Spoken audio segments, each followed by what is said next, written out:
Ating mapulingan at pasalamatan ng ating Panginoon ngayong gabi sa pagbibigay niya po sa atin na isang magandang gabi ng siyang tulog at sa pag-iinit po sa atin. Tayo po ay manalangin. Dakila at mapagpala naming Ama, nandiyan po kayo sa kaitaasan ng mga langit. Sa gabi pong ito, Ama, binabalik po namin ang aming mga papuri at mga pasasalamat sa inyo. Sa inyo pong mga kabutihan sa bawat ito sa amin. Sa iyo pong pag-ibig, Ama, maraming salamat. Salamat din po sa inyong banal na Espiritu na patuloy na gumagabay sa bawat ito sa amin. At sa lahat-lahat po ng mga pagpapala na aming tinatanggap. Ama, sa gabi pong ito, kami po ay mag-aawitan, nawa po ay naman ng gabi. Minsan po ang Espiritu, gayun po na inyong mabiling anghel upang aming lumaytaas at tunay na mapapulinan ang inyong kasilang pangalan. Maraming salamat sa pag-inig sa aming mga panalangin sa pangalan po namin Panginoon Jesus. Amen. Ating awitin ang What a Friend We Have in Jesus. Hymn number 323. 323. Mawid po tayo lahat, mga kapatid. What a friend we have in Jesus. Praise Him. What a friend we have in Jesus. All our sins and griefs to bear. What a privilege to carry everything to God in prayer. Oh, what is beyond and for Him? Oh, what will we bear? Oh, because we do not carry everything to God in prayer. How we cry at temptation, is there trouble everywhere? We should never be discouraged. Take to the Lord in prayer. Can we find a friend so faithful, who will all our sorrows share? Jesus knows our every weakness. Take it to the Lord in prayer. Are we weak and adoration? Comfort with the Lord of care. Precious Savior, feel our refuge. Take it to the Lord in prayer. Do thy friends in spite forsake thee? Take it to the Lord in prayer. It is our good faith and shield thee. Thou wilt find us always there. Para po sa ating pagpapatuloy, ating pong sama-samang awitin ang Hari Sambahin, number 15. Tayo po tumayong lahat, mga kapatid. Hari Sambahin, ready, sing.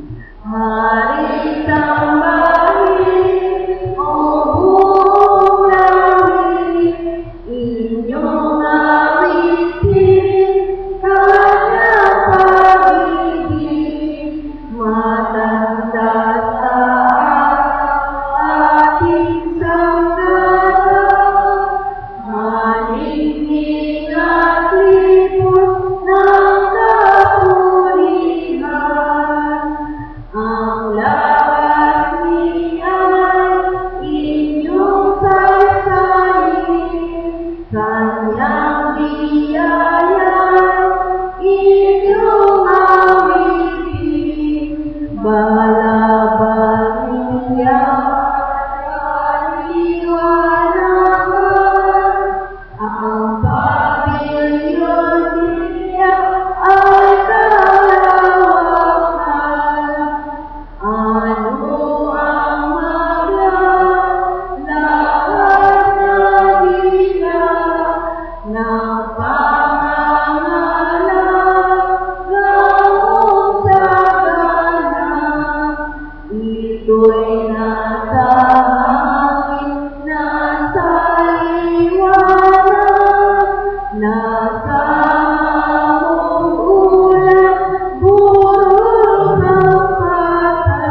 kami, nagpapasalamat po sa pagkakataon ito binigyan mo po sa amin.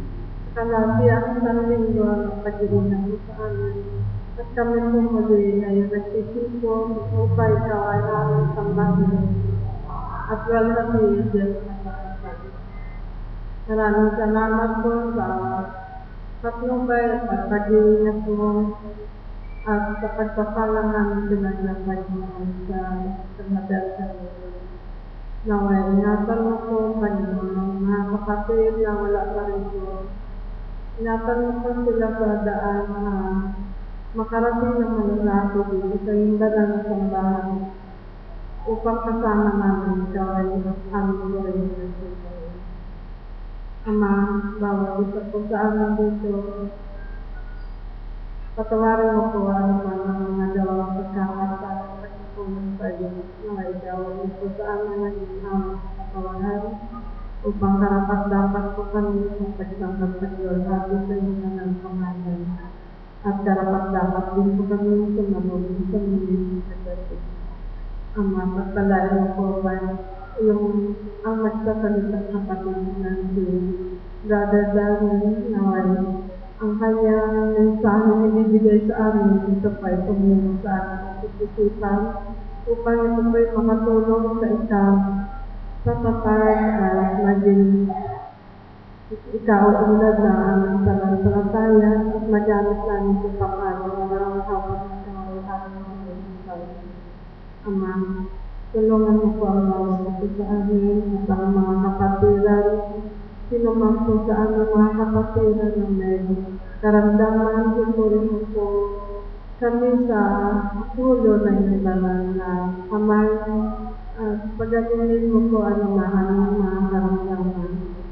Hinihin ko po sa iyo, Ama, lahat po na mga mahal namin sa buhay na wala pa sa iyo. Tulungan mo po kami na may lapit sila sa iyong panan upang maging kasama rin po namin sila sa pagsamba at paglalahati sa iyo. Ama, hinihin po namin ang awat. Tulong mo kami sapat na bayan at ingatan at pagpalain kami sa lahat na aming mga paghahanap buhay. Naway wag mo po kami pagkukulangin sa aming mga pangangailangan. Ikaw po ang aming pag-asa pa rin. Huwag mo po kami iwanan sapagkat wala ka kami gagawa. Ikaw po ang aming buhay na pasok sa lisudan ng pag-asa sa buhay. Ngayon, kailan Ama, hinihiling ko namin maging malakas at matatag kami sa pananampalataya hanggang sa muling pagdating. Ito po ang pangangailangan namin at hinihiling at pinagpasalamatan sa matalas na pangalan ng aming kanyang sa Kristo na Panginoon. Magandang gabi mga kapatid. Gaya na mga kapatid na tayo ay masaya ngayon at salamatan ng Panginoon na tayo ay binigyan niya pagkakataon na makapagsamba sa araw na ito. Punta tayo muna.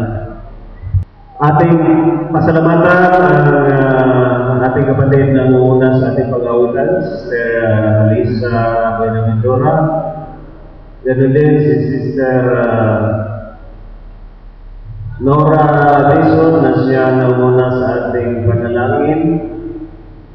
At bago magsasalita ang ating speaker, nagpapagod Brother Danny Tegusias, ay pagkalooban tayo ng isang awit na hindi ko alam kung sino ang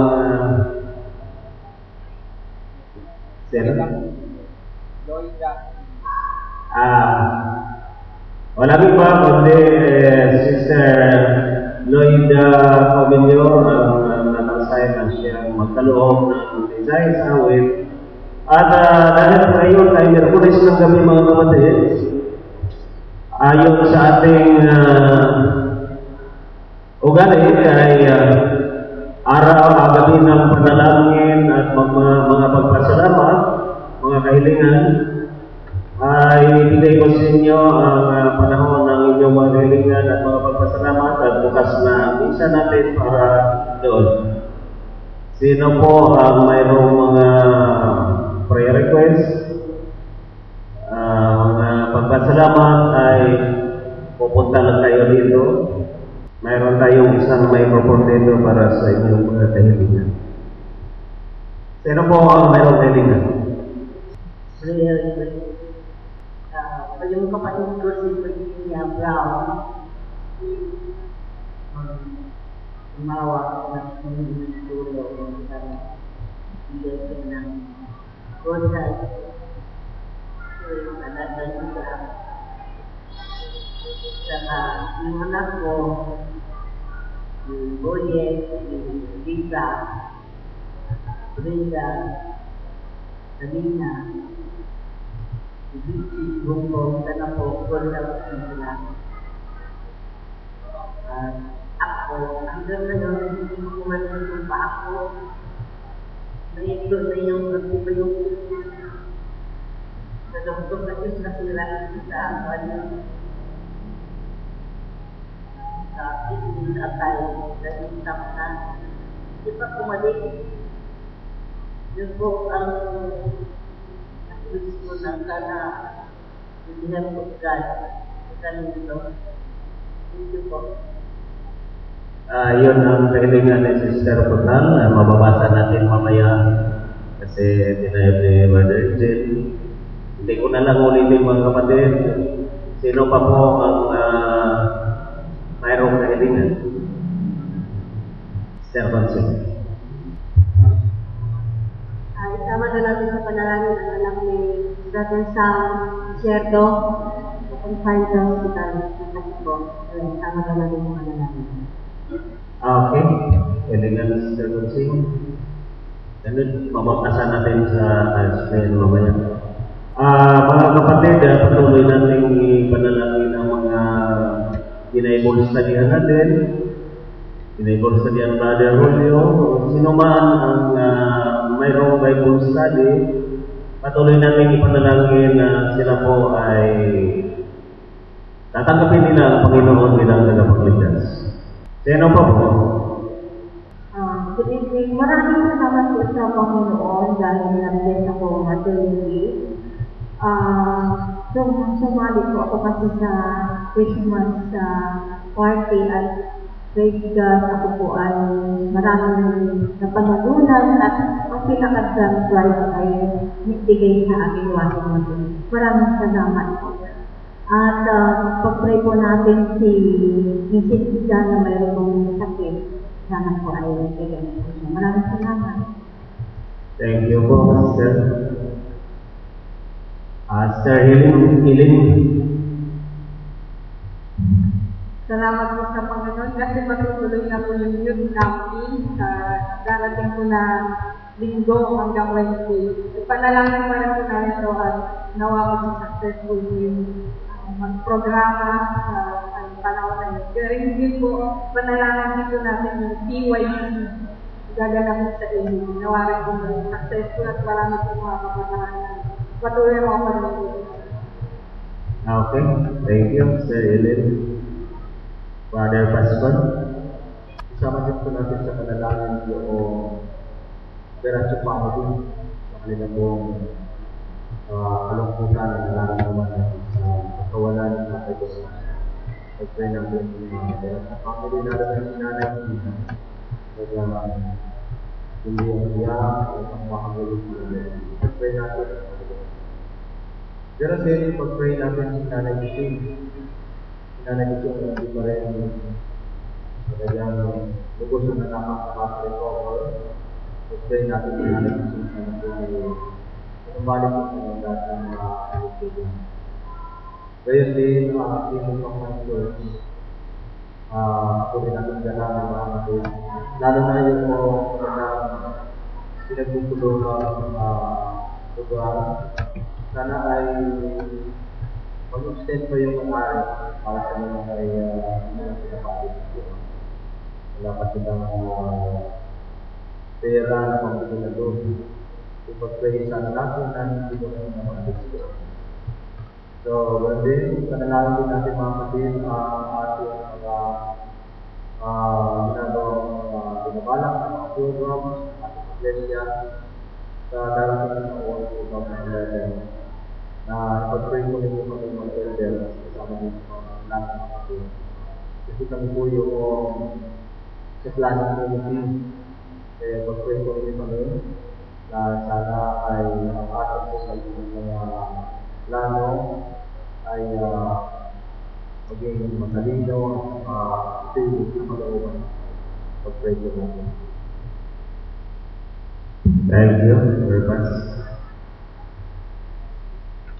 Sino pa po? Pray po natin ang mga kabataan na totoo sila bibigyan sila sa lugar na kayo. December 27, Sunday po yun. Bigyan sila magandang panahon. Ingatan sila sa taas. Isama na rin po natin yung ating Christmas year-end feeding December 30. Ito ay magbigay sa atin dagdag sa lakas ng biglaan sa masala na mapapasok na tayo sa panibago. Kung wala na po, mauna yung mga kapatid, ilingin ko sa inyo, isama natin sa panalangin si Mother Nikki, hindi pa rin na wala ang kanyang karamdaman. Patuloy natin siyang ilalangin para pagalingin siya ng Panginoon. Kung wala na po, ay manalangin tayo ng isahan.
Sister Julie ng Kapanan.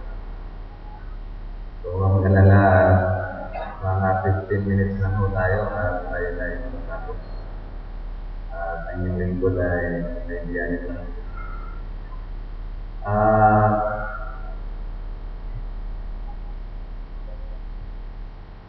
Sister Loisa ay kasama ka pa ng linggo sa seminar. Meron po tayong seminar mga kapatid. Pero Julio, paano po tayo gagawa ng mga sermon? Kaya Brother John, ito tapos na po si Brother John. Ako po, first time ko lang po nung atin ng linggo. Paano po gagawa ng mga sermon? Sister Eileen, pasado na yan. Pero ang problema, binigyan ko sila ng parte sa sana ngayon sila ay magsalita. Wala po nagsitanggap. Pero yun. Paano po natin ma-apply yung ating po mga nalalaman sa mga seminar po? So, ngayon po ay sinigap na yung lingkod. Ako ay gabi-gabi po yan. Pumibiyay sa Visoria. So, atong pa ako. Kaya sinubukan ko i-apply yung ating po dadalhin na yun sa inyong gabi. Pero, isa lang po yung naibigay ko sapagkat ang hirap talaga magawa ng outline ng protocol. No, yung tinuro po ni Pastor Alexis Mercado. Siguro pag nandito siya, siguro ang ibigay lang niya sa akin 80% lang paruwain. Kasi isa lang yung binigay ko na illustration. So, ang ating pong topic ay may pamagat na remembering God. Ang sabi ni Pastor na kung kayo ay magsasalita ay itiyakin po nyo na yun po ay liman sa panahon na kung saan kayo ay magsasalita. So napili ko po kanina ay yung pag-aalala sa Diyos. Tama-tama, matatapos na Brother ang isang taon. Mayroon na lamang 15 araw, tapos na po ang taong 2010.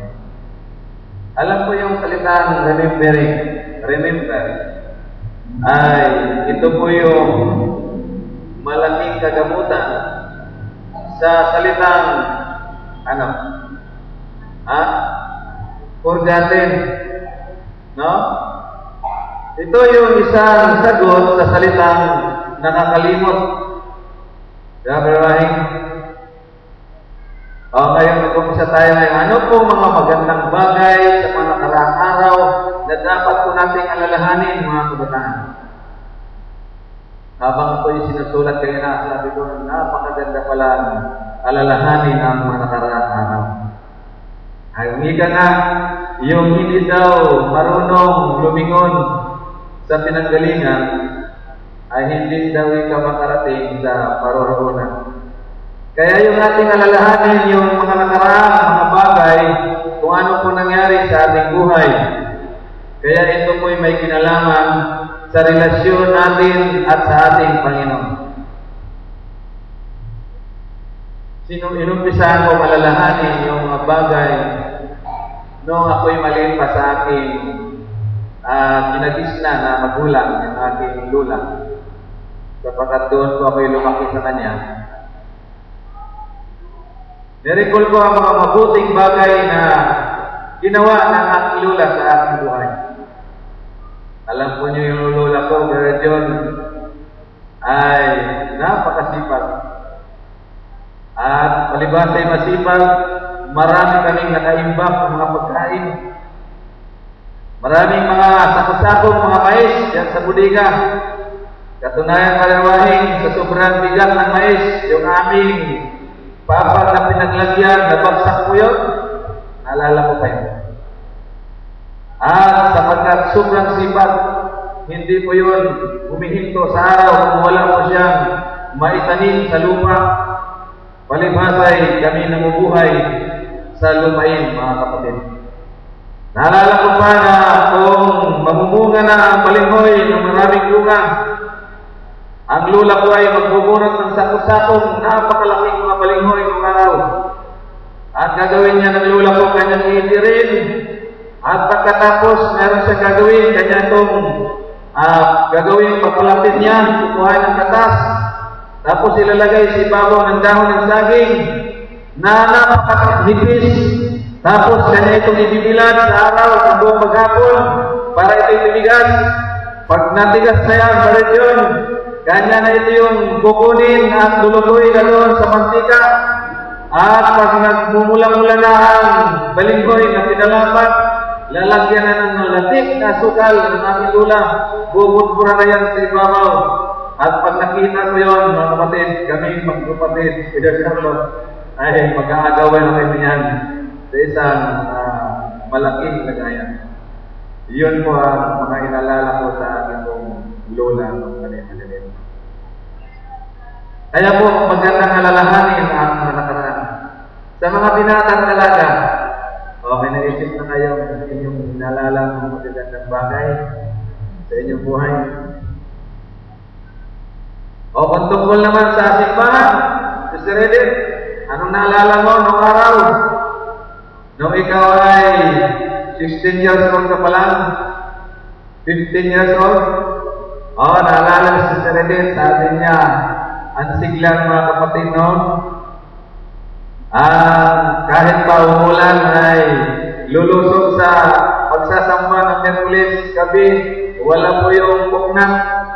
Bagamat lulusog kami sa putik, ay lulusog kami sa simbahan.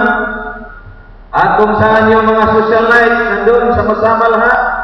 Kahit noong panahon ng wala pang ilaw, ang mga kapatid magdulis ng mga Petromax, Ambulman, at maglalagay ng liwanag. At doon kami sa may gitna ng saging, maglalagay kami ng isang parang nakahang na parang stage. At doon kami magagawa ng mga programa. Napakasaya mga kapatid ng Sister D. Nalala mo ka? Wala ka noon? Wala ka. At kung dumating ng linggo, mga kabataan, ay walang magpatid dyan, jogging palagi. No? Alam nyo na, ang mga binata, gustong-gusto rin yun. Kasi nung araw marami yung mga magaganda, mga dalaga, mga kapatid sa iglesia. Ito rin nakatawa yan, no? Doon, sa isang protokalhan, alas dyan sa Baybiit, yun po ang aming tagpuan dyan, mga kabataan. Doon mula sa CA, magtatakbo kami dyan. Baybayan namin dyan sa may Citadilla na yan. Papunta doon sa Mayagiri. At doon kami sa Tropical Palace na yan. Napakaganda yan yung mga bahay yan. May mga matulis. Maraming mga punong kahoy. At doon kami sa may Sapa. Magbabayad kami ng 100. Isang oras, mamimingwit kami ng mga tilapia. Napakasaya po ang tanawin o alalahanin ng mga nakaraan.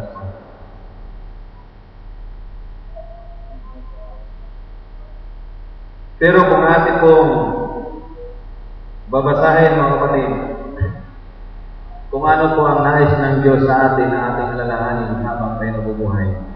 Sa Ecclesiastes 12 po mga kapatid, uno, ito ay pinili at talatang ito ay marunong ay tungkol sa mga kabataan. Pero siguro naman tayong lahat ay mga kabataan pa rin. Ano nga dyan sabi? Rendel? Sabi po, alalahanin mo rin naman ang may lalang tayo sa mga karawan ng inyong kabataan. Bago ikaw dumating ang mga masamang araw. So, ang aking pong marito kay Pascual na ito. Remember now thy Creator. We must remember God before the bad times come. Alalahanin daw natin ang Diyos bago darating ang mga masamang araw. Alam po yung mga masamang araw sa sarili, kasama na ron yung biglang kamatayan. Masama po yun. Sapagat kailanman, Sister Julie, ay hindi ka na po pwedeng tumayo para ay tamuhin mo ang kasiyahan sa iyong sarili. Kaya nga po sinulat ni Solomon sa kanyang buhay, natikpan niya lahat ng mga kasayahan sa kanyang sarili. Isa lang ang kanyang sinabi, alalahanin mo ang may lalang sa iyo, sapagkat yung lahat ng mga bagay na ibabaw ng mundo, ang sabi ay walang kaluguran.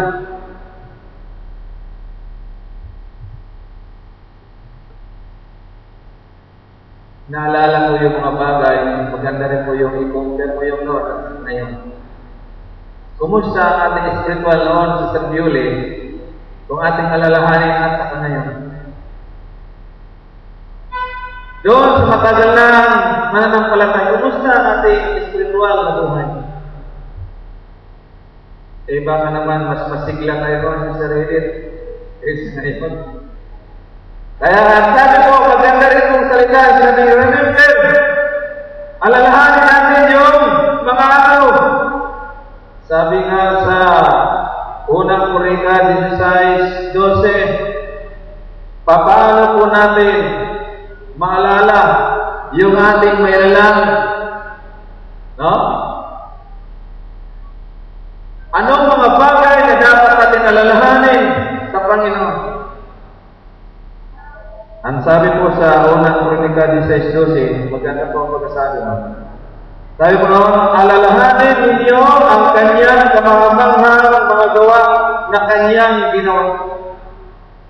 Paano daw po natin malala ang may lalang sa atin? Ang sabi po noon, alalahanin ninyo ang mga kamahamanghang mga nagawa ng Diyos sa ating buhay.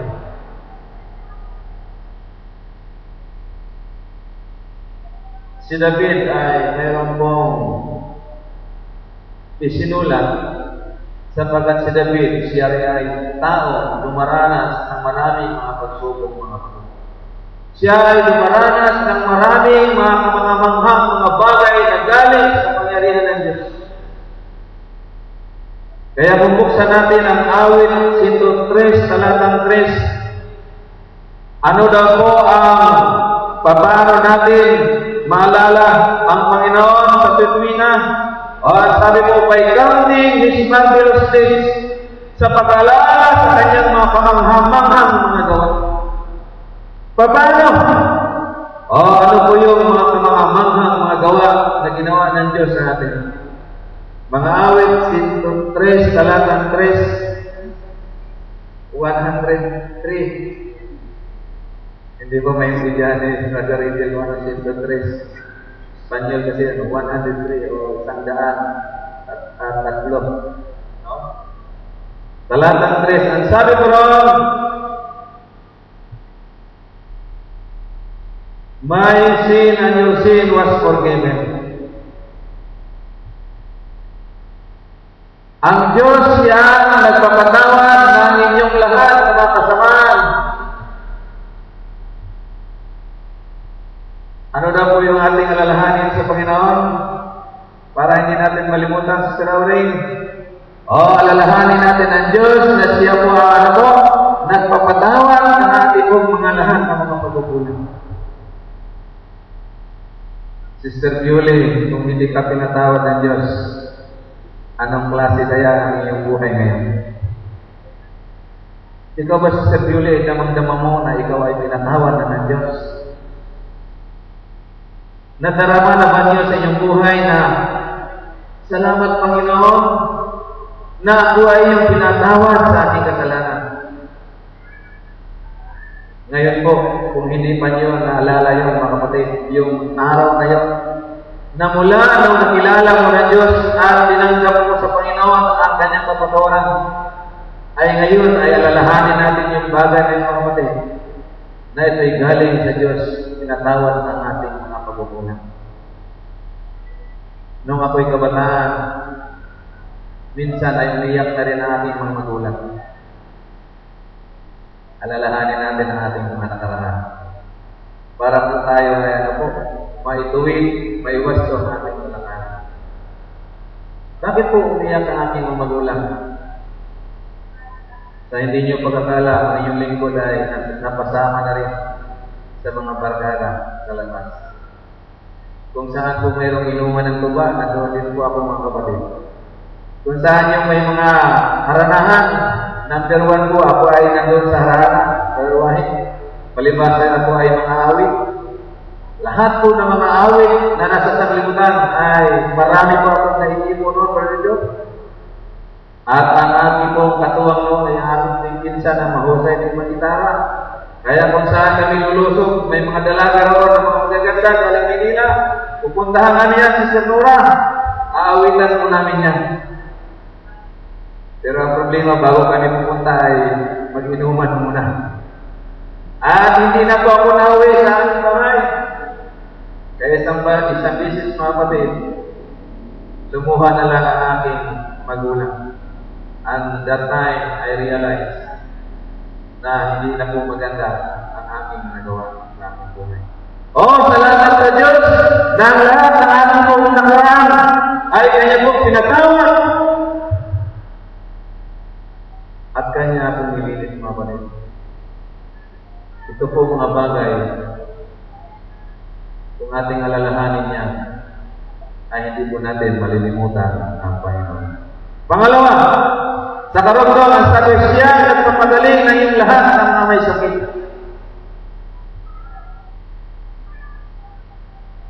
Sa isang taon, Sister Eileen, ilang bisis ka nilagnat? Ha? Wala. Praise God. Isang taon, Sister Eileen, hindi mo lang binigyan ng Diyos na ano po, sakit. Bakit po? Sapagkat siya ang mapagaling ng mga sakit. Inaalala ko, Panginoon, mayroon ka bang sakit na binigay sa akin sa isang taon? Wala rin. Kaya isang malaking pagpapalang dahil bagamat wala kong pera, isang malaking kagalakan yan na maalala natin na mayroon palang Diyos na siya ang may hawak sa ating buhay na hindi tayo pinahintulot na bigyan ng sakit. Amen? Amen. Hindi ko na patagalin. Sa verse 4 pa, sabi ko, siya ang nagprotekta sa atin mula saan po? Sa lahat ng mga kapahamakan. Noong nakaraang linggo, napansin ko yung aking tricycle, mahina na talaga ang preno. Bagamat bagong-bago ito, barato 175cc. At nung pauwi na kami, mabigat yung aking karga. Ang karga ko ay 4 na tao. Plus marami pa silang mga kargadang mga gulay at mga prutas. May mga isang sakong mais, isang sakong balinghoy, 5 sakong dalandan, at mga gulay ng mga bandil-bandil. Tawid na kami mula daan sa may Kalaw, sa Lunita, kakad lumadaan sa may postal na yan, yung boulevard na yan. Pagdating din sa PCC, titingnan ko yung light, green pa rin. Kaya medyo buwilo yung aking takbo para Pascual. Mamaya-maya, marapit na po yung mayroong buhin ko na huwag kang lalagpas. Nakita ko biglang nagdilaw si Sir Yuli. Medyo mataas po yung ranggada mga kapatid. Pirino ko ang handbrake sa unahan saka sa foot brake mga kapatid. Parang sumigsag yung tricycle. Sa biglang prino mga kapatid, maging ating pasahero ay nagulat. Salamat sa Panginoon mga kapatid. Na parang naramdaman ko na mayroong humihila sa likuran ng aking tricycle at hindi ako pinabangla sa gutter, kundi ay kinuhin niya ang tricycle at tamang-tama doon sa may guhit, doon kami hininto. Amen! Pag-uwi ko sabi ko, ang hirap talaga mamuhay sa alansanan. Pero hindi po tayo matatakot mga kapatid, sapagkat isa lang po ang sikreto niya. Brother Rick, driver ka rin. Ano ang unang hakbang bago ka alis sa iyong bahay o kapag maninig? Siguro pareho tayo ng sikreto. Ang sikreto ko po mga kapatid, mula na ako nagmamaniho ng sakinan, hindi ko kailanman nakakalimutan ang prayer mga kapatid. Kung ako'y manalangin, bago ako malis kay Pascual, talagang marunong na manalangin. Sapagkat alam ko na pagdating ko sa lansangan ay marami daw mga encounter, mga bagay na hindi ko inasahan. Kaya kung ako'y manalangin dyan, Brother John, talagang halos tulong na rin ang aking luha sa aking mga mata. At alam ko na sa iyong paglalakbay ay hindi po basta-basta, lalo na pag kalarangan na ito ay nagdalmahan. Opo, ang sabi ko, siyang tumutubos sa iyong buhay mula sa pagpapahamak.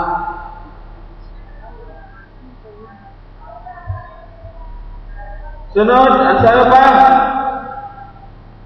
sa talatang 5, siya ay nagkapaloob ng lahat ng ating mga kailangan. Damit, pagkain, anumang mga bayaran. Brother John, alam mo yan, lalo na pag mayroon kang estudyante. Ang sabi niyan, siya ang bumubusog sa iyong bibig ng mga mabuting bagay at ang iyong kabataan ay nagpapagong para magilang. Naranasan mo bang wala na kayong pera? Sino mo dito nakaranas na wala na talagang pera? Para yung isang babae na pinuntahan ni Propeta Elias, no? Na isang araw na lang na kanyang kakainin ay kinabukasan, wala na Master Kotse. Naranasan mo na ba yun? Na yung katapusan ng ilang pera na yun, bukas wala na. Ang iyong lingkod, malimit po nakakaranas na ganyan.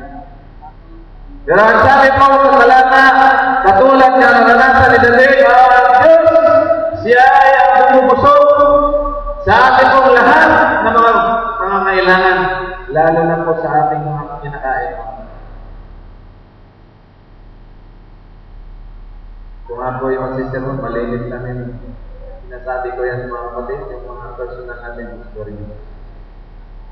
Bigla na lang may lumapit mga tao, magandang loob, mayroon na lang pagkakaloob ng mga trabaho para yung gagawin. So, hindi po tayo. Kaya nga sabi ko namin, huwag kayong mabalisa sa mga bagay na kailangan. Wala pong rason ang isang Kristiyano na mabalisa sa mga bagay sa darating. Bakit po? Simpleng bagay lang yun. Brother John, yung langit, yung mga buwan, yung dagat, ginawa ng Kristiyano, napakadali. Pero sa Israel, pera lang kailangan mo. Madali lang yan.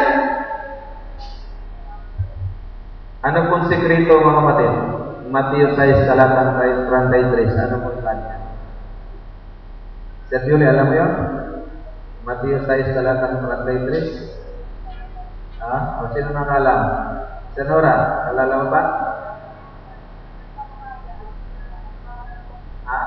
Hanapin. Matthew 6:33. Seek ye first. Kinakanta natin yan Seek ye first the kingdom of God. Ano na po? Hanapin muna ninyo ang kanyang kaharian at ang kanyang katwiran at ang lahat ng mga bagay ay ano po? Ipagkakaloob sa inyo o idadalatag sa inyo. Kaya yan po ang sikreto Subukan ko kayong lalayo sa Panginoon. Subukan ko ninyo mga kinikita, hindi mo nyo ibinibigyan ng mga ikapo, mga kapatid, at mga handog. Yung lahat yan ay maparang bula lang nawawala mga kapatid. Why? Hindi nyo hinanap ang kaharian ng Diyos at ang kanyang katwiran. Ano pong katwiran? Sa lahat ng ating mga tinatangkilik, kinikita sa buong isang linggo, nakahiwalay lang na dapat ang ikapo at mga handog. Sinasabi palagi natin dinilder yan mga kapatid. Yung po katwiran ng Panginoon. Kaya isa kong sikreto mula nung ako'y nagmamaniho mga kapatid. Pagdating ko sa bahay, nakahiwalay na kagad yung aking kita, nakahiwalay na rin ito po. Sapagat alam mo na ang Panginoon ay hindi niya po pababayaan sa lansangan samantala ako'y nagmamaniho. Amen? Ganun po mga kapatid. Kaya mapapansin nyo sa inyong buhay, subukan nyo. May kinita kayong pera, hindi nyo binigyan na ito po mga kapatid. Napakabigat. Sa sunod ng mga kapataon, wala mga pagpapala na malimit na dumarating mga kapatid. Why? sapagkat hindi po natin inampanan, hindi natin inuna ang katuwiran ng Panginoon. Yan po ang sekreto kung bakit po ay dadalo yan ang pagpapala sa buhay ng Diyos natin.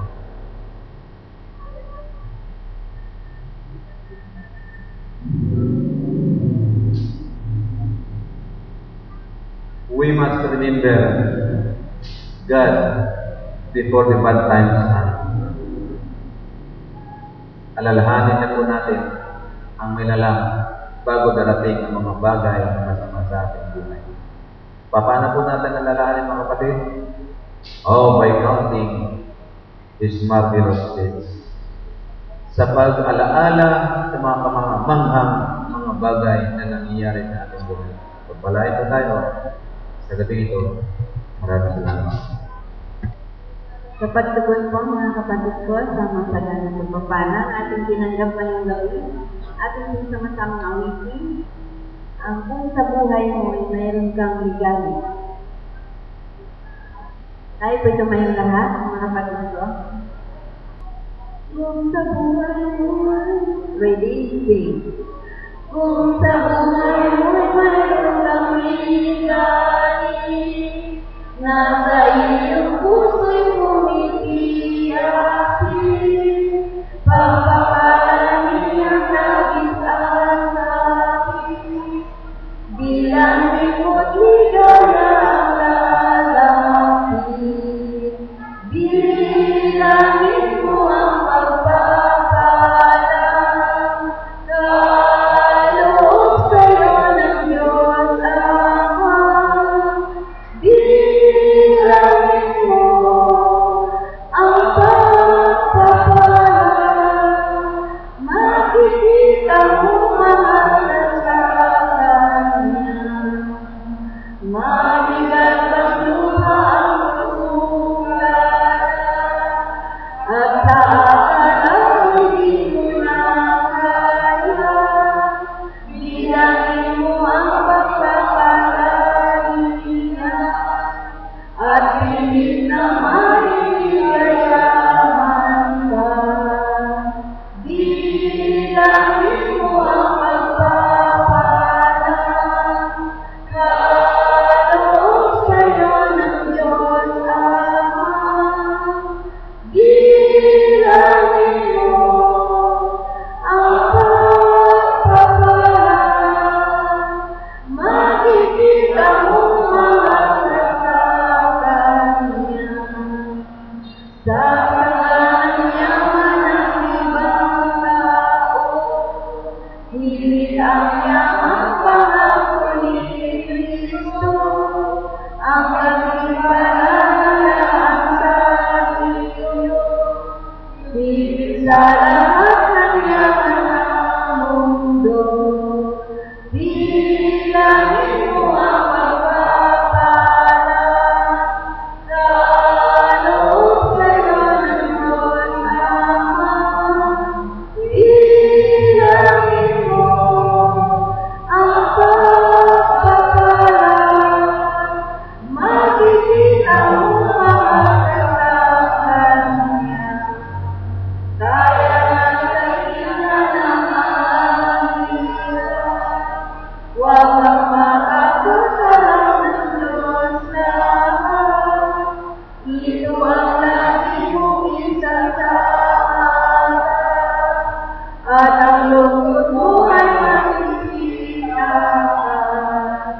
Bilangin mo ang pagpapalang, kaloob sa'yo ng Diyos Ama. Bilangin mo ang pagpapalang, makikita mo mahal ka sa Kanya.